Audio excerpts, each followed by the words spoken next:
자, 오늘 우리에게 주시는 하나님 말씀을 받겠습니다. 자, 오늘은 디모데후서 1장 6절에서 8절까지 말씀을 함께 받도록 하겠습니다.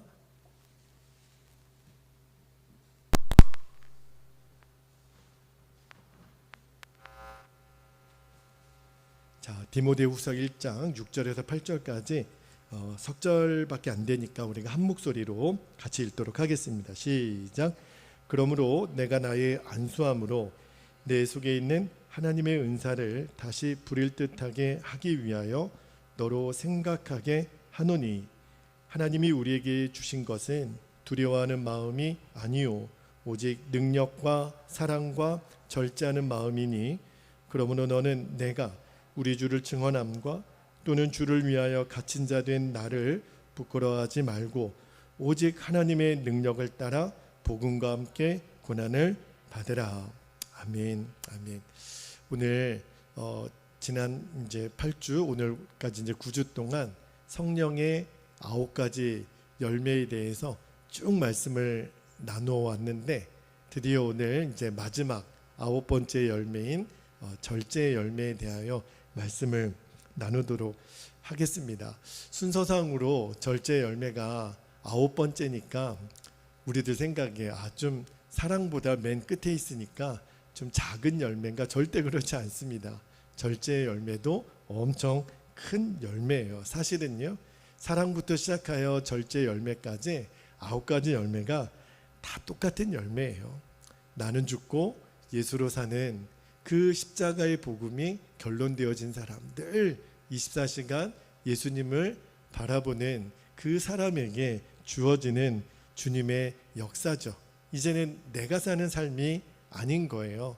예수님이 내 생명이 되셨기 때문에 그 예수님이 내 안에 드러나시는 것, 예수님이 드러나시는 모습이 사랑으로, 희락으로, 화평함으로, 오래 참음으로, 자비와 양성과 충성과 온유와 절제의 열매로 나타나는 거예요.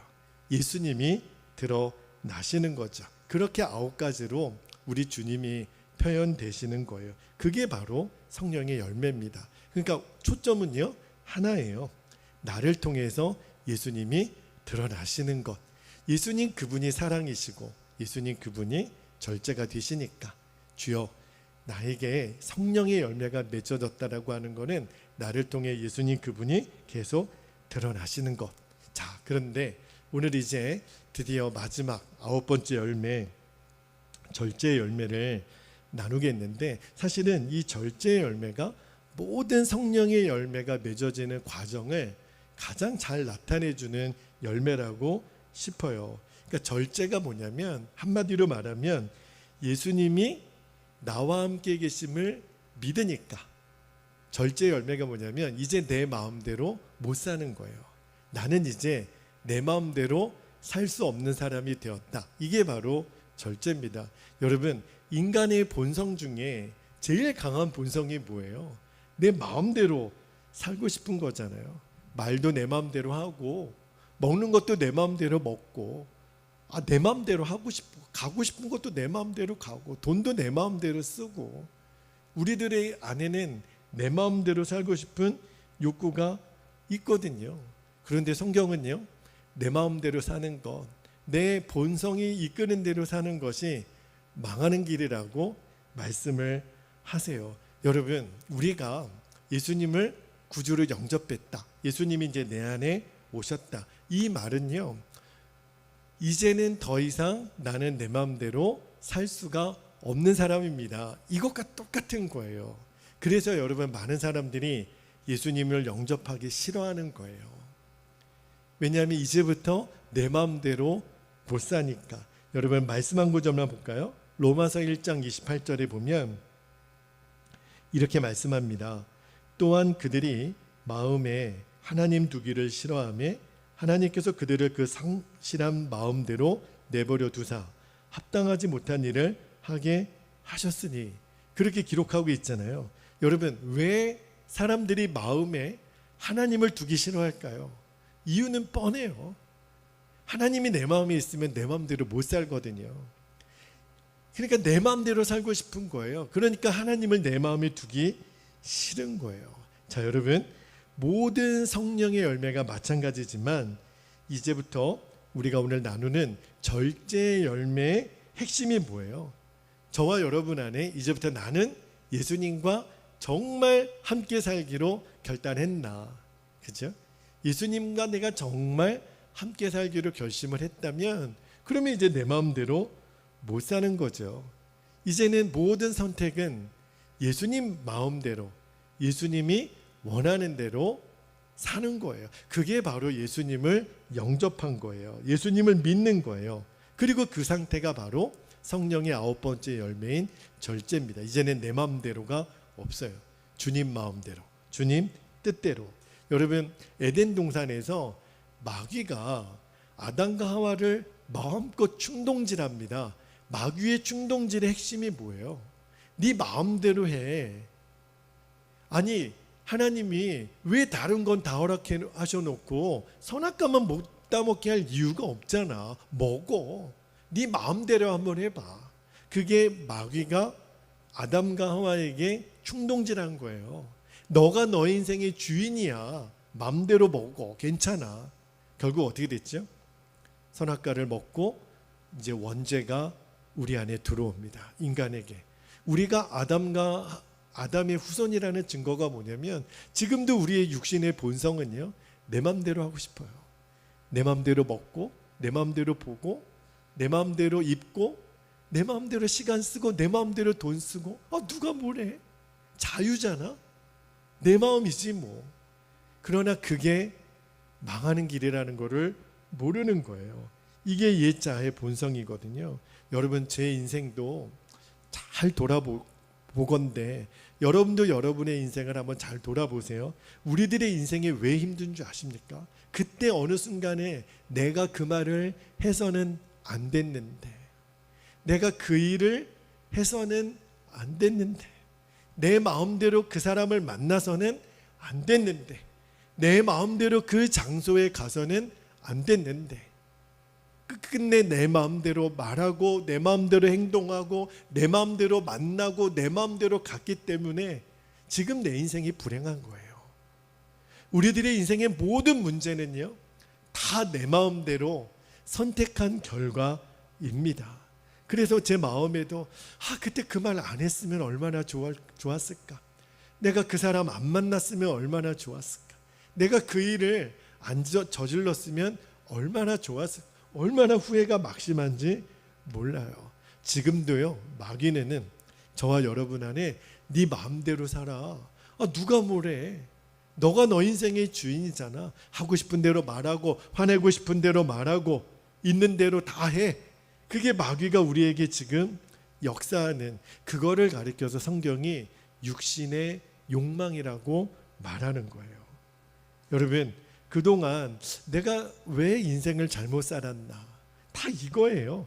결국은 하지 말아야 될 말을 한 거고 하지 말아야 될 행동을 했기 때문에 우리들의 인생이 이렇게 어려워졌던 거예요. 그런데 여러분, 마귀가 우리 안에 제일 많이 충동질하는, 네 마음대로 해봐, 역사하는 게 뭐냐면 화내는 거예요.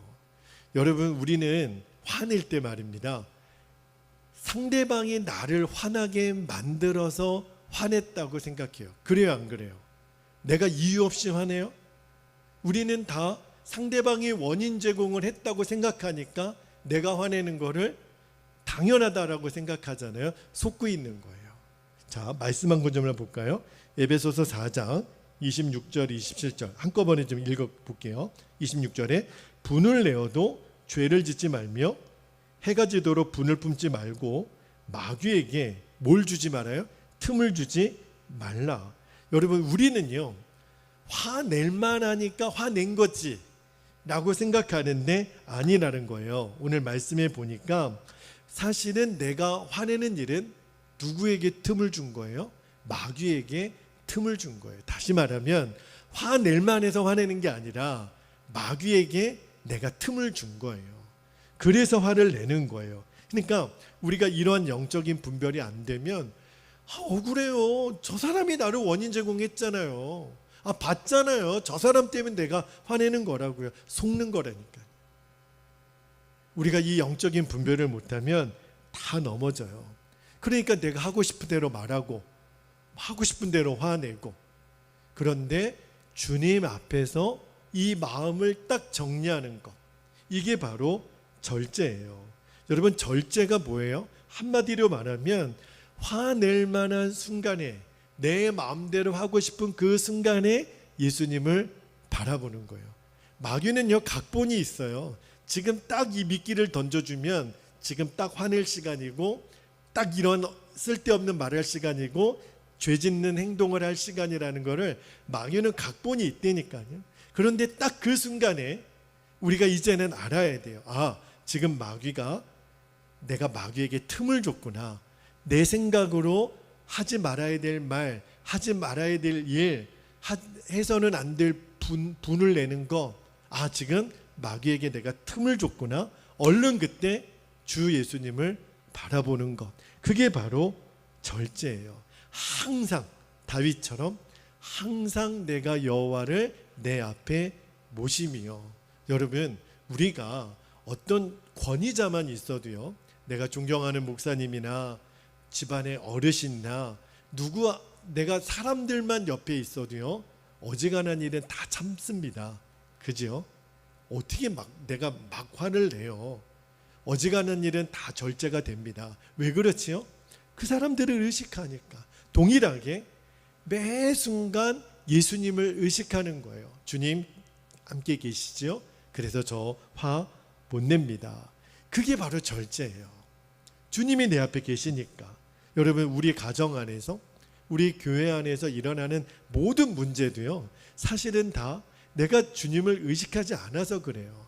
그래서 안 될 시험도 시험이 된다니까요. 마귀가요, 부추기는 거예요. 그게 뭐가 잘못된 거야? 저 사람이 모르는 거고 저 사람이 무식한 거지. 아니라니까요, 여러분. 내가 알면 얼마나 알고, 내가 다른 사람보다 똑똑하면 얼마나 똑똑하고, 그렇죠? 아닌 거예요.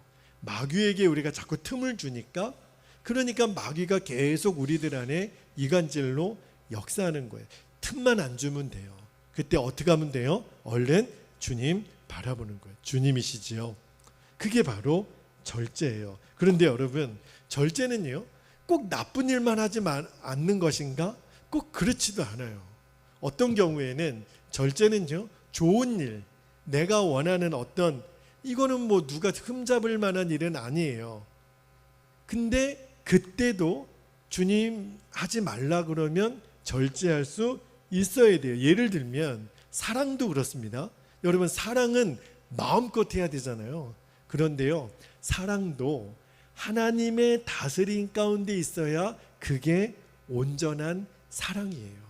어떤 장로님이 좀 젊으셨을 때 이야기를 간증을 하시더라고요. 어떻게 결혼해서 자녀를 낳았는데 계속 줄줄이 딸만 낳는 거예요. 딸 셋을 낳는데, 그래가지고 우리 집안은 딸만 낳나 보다. 그리고서 한참 있다가 어떻게 사모님이, 그 권사님이 아이를 가졌는데 나중에 보니까 아들인 거예요. 아들을 낳을 거라는 걸 기대를 못했는데 딸만 셋 낳고, 그런데 한참 터울이 지나서, 그 바로 누나랑 한 10년 정도 터울이 지나서 딱 낳는데 아들인 거예요. 그 장로님이 너무 좋더래요. 와, 세상을 다 얻은 것 같은 느낌.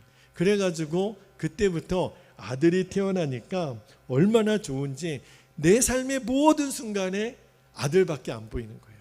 밥을 먹을 때도 아들, 잘 때도 아들, 그냥 집에만 있으면 그 아들만 끌어안고 놓지를 않는 거예요. 직장에 가서도 전화하는 거예요. 전화의 내용이 뭐예요?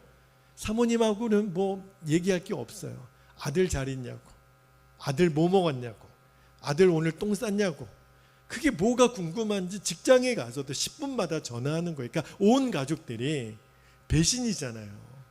이제는 아내도 없고 딸들은 없는 거예요. 그래서 아빠 너무 하신다고, 지금 이거 좀 도가 지나친다고. 근데 그 장로님이 자기가 도가 지나치는 걸 모르는 거예요. 아니 내가 내 아들 사랑하는데 뭐가 잘못이야? 그렇게 나오는 거예요. 여러분, 이제는 이 장로님에게 심각한 문제가 생긴 거죠. 이제는 사랑의 도를 넘은 거예요. 여러분, 아무리 사랑이 좋아도 그 도를 넘잖아요. 그러면 그 아들이 사랑의 대상이 아니라 우상의 대상이 될 수 있어요. 우상이 될 수 있어요. 그래서 어느 날 이 장로님이 집에서 신문을 보는데 그 아들이 한 3살 정도 됐을 때 안 보이더래요. 깜짝 놀라가지고 아들 어디 갔어? 아들 어디 갔어? 아들 그러면서 방에 들어가 보니까 장난감 가지고 잘 놀고 있더래요. 아이고 잘 놀고 있네. 그러고 아들 방에서 나오는데 하나님이 청천벽력 같은 음성을 이 장로님에게 들려주더라는 거예요. 뭐라고 주님 말씀하시냐면, 야 이놈아, 너 지금 아들 바라보고 사냐 나 바라보고 사냐? 그러면서 묻기를, 이제 이 아들이 너의 아들이지만 내가 보내준 아들 아니냐? 너는 나만 바라봐. 그러면 너의 아들은 내가 책임져. 이 음성을 들려주고, 그때야 장로님이 엄청난 책망을 듣는 거예요. 그리고 정신이 번쩍 나는 겁니다. 지금 내가 너무너무 심각한 상태에 있구나. 늦둥이로 난 아들이 너무 좋아서 그 아들 사랑한다라는 마음으로 이제는 완전히 모든 것의 판단을 잃어버린 거예요. 주님도 안 보이는 거예요. 오직 아들, 그 아들밖에는 안 보이는 거예요. 그래서 주님의 책망을 듣고 난 다음에 사랑하는 아내가 보이고, 그리고 보니까 이미 사랑하는 딸 셋이 있는 거예요. 내가 이 딸들에게 무심했구나. 나로 인해서 아이들이 상처받았겠구나. 그래서 딸들에게 용서를 구하고 그리고 마음을 추스리게 됐다라고 그런 간증을 하시더라고요. 여러분, 요즘 우리가 주일 예배 때 창세기를 읽고 있잖아요. 요즘 주인공이 야곱인데, 그 야곱이 쌍둥이로 태어났을 때 아버지 이삭은 형 에서를 사랑하고 어머니 리브가는 동생 야곱을 사랑했거든요. 이게 뭐예요? 부모가 형제 편을 나눠서 사랑하는 게 뭐예요? 편애잖아요. 편애는요, 틀림없이 자녀들 정서에는 안 좋은 영향을 끼칩니다. 그런데 야곱이 나중에 그렇게 돼요. 자기가 사랑했던 여인 라헬이 낳은 요셉만, 12아들 중에 11번째 아들인 요셉만 사랑합니다. 편애를 하는 거예요. 그래서 요셉에게만, 요즘 말로 치면 그냥 다른 형제들은 보통 옷을 사주면 요셉에게만 브랜드 옷을 사주는 거예요. 채색 옷을 입혔다라는 게 그런 거거든요. 그러니까 형제들이 봤을 때는 얼마나 화가 나겠어요. 아니, 요셉만 아들이야? 우리는 아들 아니야? 게다가 요셉은 막내 베냐민 바로 위에 있는 11번째예요. 형들이 화가 날 만한데 하루는 이놈이 꿈을 꿨다고, 다 자기한테 절하는 꿈을 꾸고 아버지와 어머니까지도 절하는 꿈을 꿨다고. 형들의 마음이 어떤 마음이 생겨요? 차라리 이놈을 죽여버리자.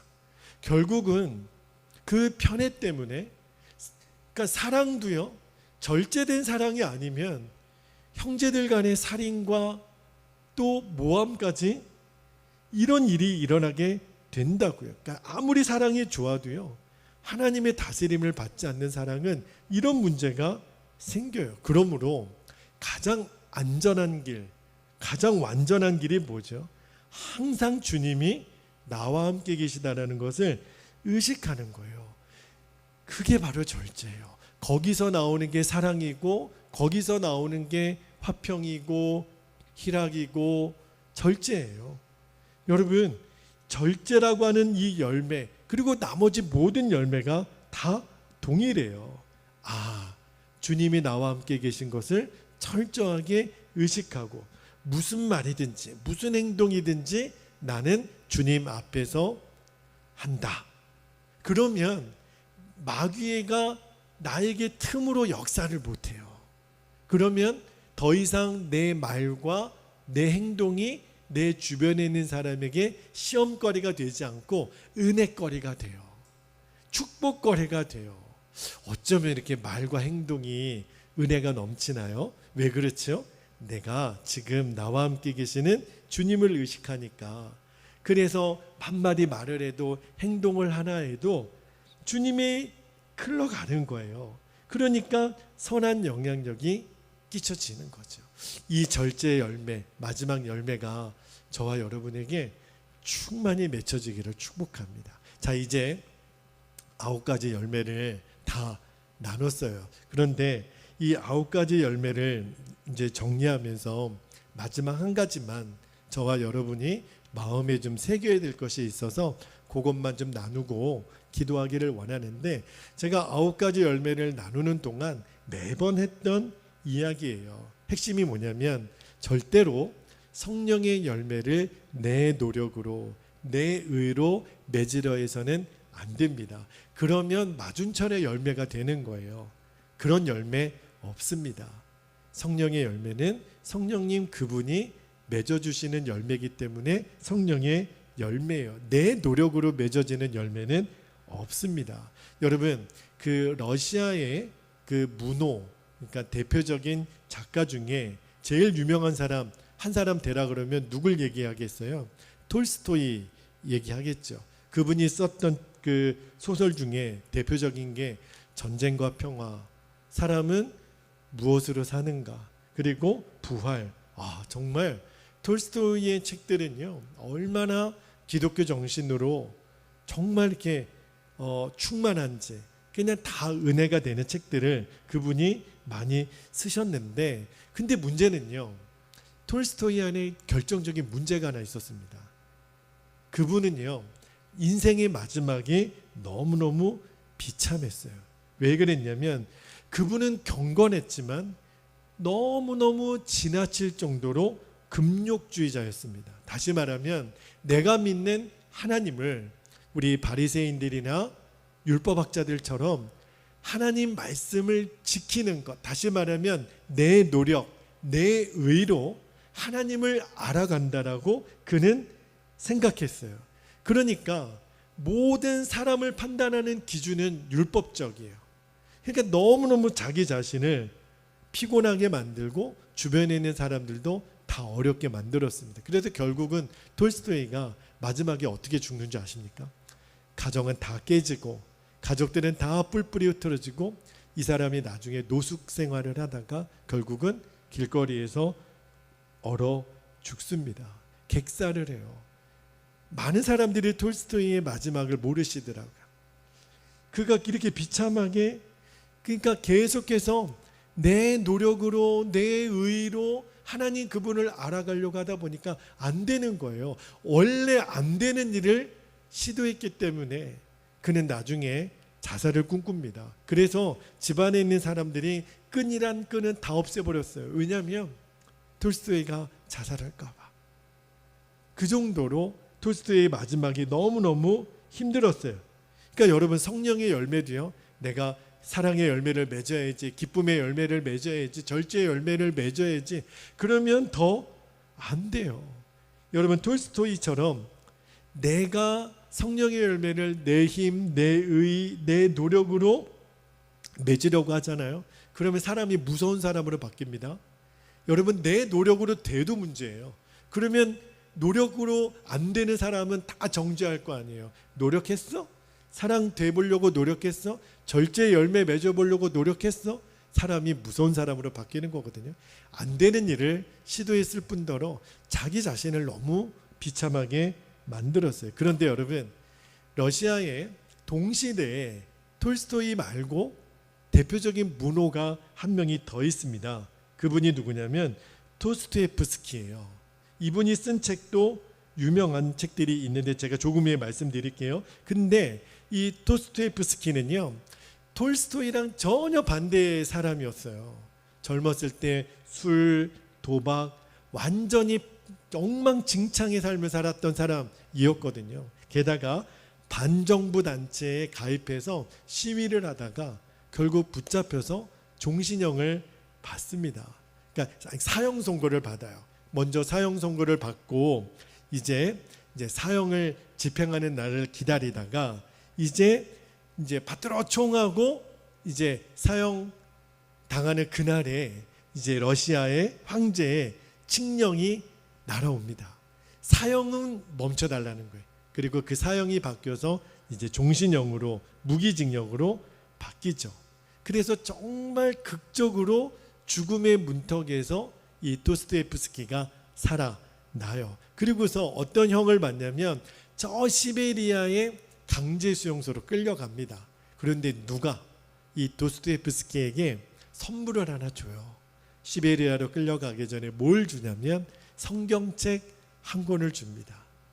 그 성경책 한 권을 들고 그가 유일하게 그 유배 생활 중에 매일 읽을 수 있는 거는 성경밖에 없어요.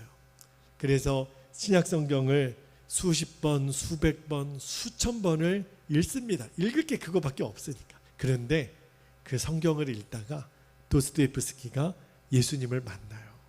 예수님을 인격적으로 만나요.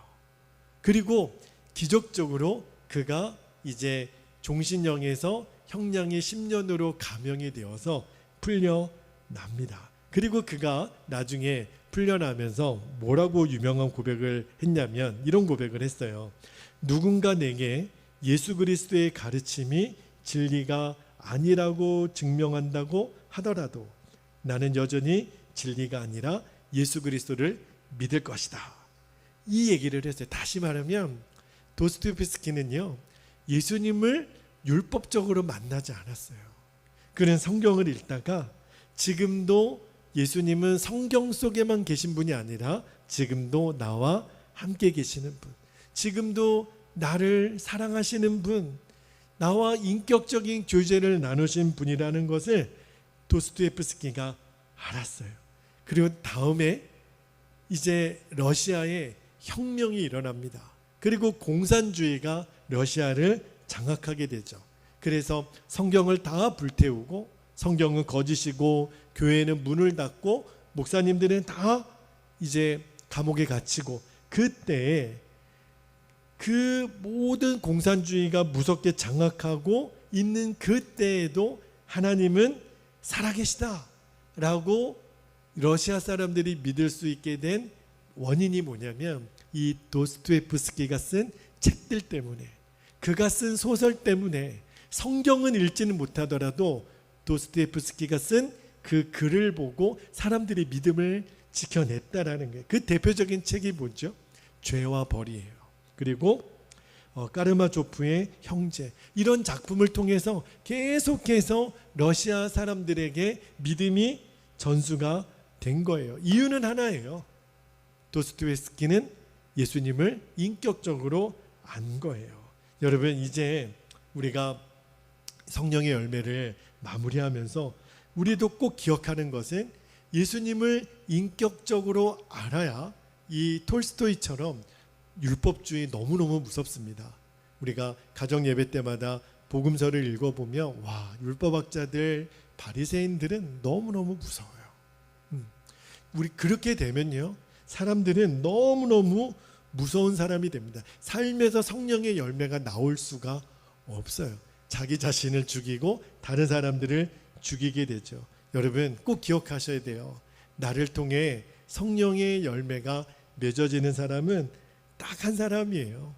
내 생각의 주인이 예수님이 된 사람. 늘 예수님 생각이 먼저 떠오르는 사람. 그러면요, 이상하다, 사람이 좀 바뀌었는데 내가 예전에 알던 사람이 아닌데 뭐가 바뀐 거예요? 생각이 바뀐 거예요. 내 생각이 늘 예수님을 떠올리는 거예요. 그러니까 예수님이 나를 통해서 사랑이 흘러가고 희락이 흘러가고 화평이 흘러가고 오래 참음이 흘러가고 절제가 흘러가고. 자, 여러분 로마서 8장 5절 6절 말씀 읽어볼게요. 육신을 따르는 자는 육신의 일을, 영을 따르는 자는 영의 일을 생각하나니. 6절에 육신의 생각은 뭐라고요? 사망이요, 영의 생각은 생명과 평안이니라. 여러분 기억하셔야 돼요. 지금 내가 무엇을 생각하느냐에 따라서 내 미래는 결정이 되는 거예요. 내가 사망의 열매를 맺는 것은 내가 지금 육신의 생각을 품고 있으니까 그렇게 되는 거라니까요. 그러나 생명과 평안의 열매를 맺는 사람은 내 안에 성령의 생각을 품는 거예요. 다시 말하면 예수님 생각을 품는 거예요. 언제나 서나 당신 생각이 아니라 언제나 서나 예수님 생각. 그러면 내 안에 계속 생명과 평안의 열매가 맺어지는 거예요. 여러분, 내 생각대로 내 미래는 만들어 갑니다. 하나님이 이 익산 땅에 누구를 통하여 부흥을 일으킬까? 저는 하나님이 지금 찾고 계시다고 싶어요. 그런데 언제나 서나 주님 생각만 하는 사람들이 있대. 어디에? 베델교회에 있대. 베델교회에 가면 언제나 서나 예수님 생각만 하는 사람들이 있대.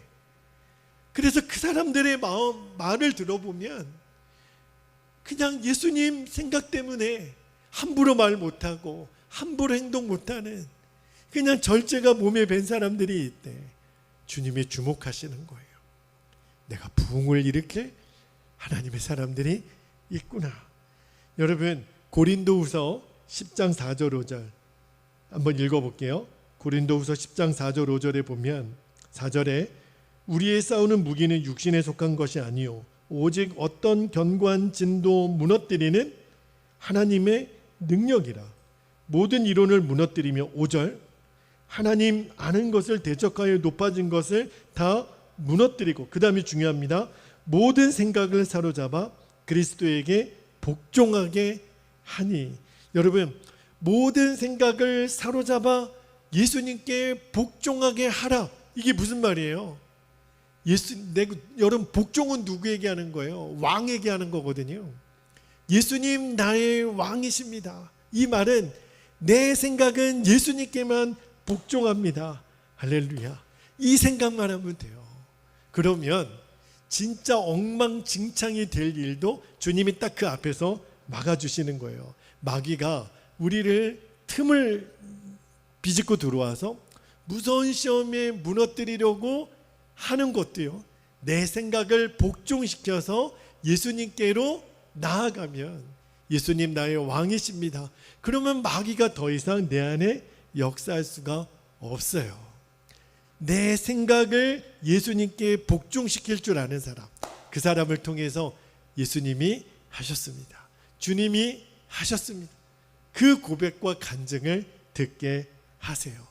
마지막 한 절만 읽고 이제 기도하겠는데, 오늘 읽었던 디모데후서 1장 7절 다시 한번 읽어드릴게요. 하나님이 우리에게 주신 것은 두려워하는 마음이 아니요 오직 능력과 사랑과 절제하는 마음이니. 이게 다 같은 뜻이에요. 여러분, 하나님이 우리 가운데 능력으로 역사하시려면 우리가 딱 하나 해야 될 일이 있어요. 내 생각에 예수님을 왕으로 모셔드리는 것. 할렐루야. 여러분, 이제 성령의 9가지 열매를 다 나누었습니다. 한번 이 설교를 나중에 유튜브 영상 말씀을 통해서 한 번 더 여러분들이 좀 들어보셨으면 좋을 것 같아요. 그러면서 말씀을 한 가지 더 되새기면서, 근데 결론은 저도 말씀을 쭉 정리를 해보니까 똑같더라고요. 예수님 그분이세요. 그리고 우리들의 인생에 정말 기적 중의 기적은 성령의 열매가 맺어지는 것. 그리고 나도 인생이 변화될 수 있다. 주님 안에서 바뀌지 못할 사람 없어요. 주님이 역사하시면 다 뒤집어냅니다. 저 사람은 안 될 거야. 저 사람은 안 될 거야. 아니요. 주님의 손에 붙들리기만 하면 돼요. 도스토옙스키는 죽는 줄 알았어요. 엉망진창으로 살았던 그가 예수님을 인격적으로 만나고 나니까 한 나라의 정신을 지배하는 사람이 되었거든요. 우리도 그런 사람이 되지 말라는 법이 어디 있겠어요. 이제 우리가 원하는 것은 예수님 그분께 내 생각을 계속 복종시키는 거예요. 이제 우리 함께 기도하겠습니다. 2가지 기도 좀 붙잡고 우리가 이 밤에 같이 기도하기를 원하는 것은, 첫 번째, 내 인생이 내 마음대로의 인생이 아니라 예수님 마음대로의 인생 되게 하옵소서. 너무 중요한 기도 제목이에요. 이제 내 마음대로 없어요. 예수님 마음대로. 두 번째, 내 모든 생각을 예수님께 복종함으로 내 안에 성령의 열매가 맺어지는 기적을 주옵소서. 너무너무 멋진 기도 제목이라는 생각이 들어요. 그리고 우리에게 반드시 이루어져야 될 기도 제목입니다. 이 기도 제목 붙들고 기도할 때 주님이 반드시 성령의 열매를 우리 안에 허락하여 주실 줄로 믿습니다. 우리 주님의 이름을 간절히 부르고 통성으로 기도하겠습니다. 주여.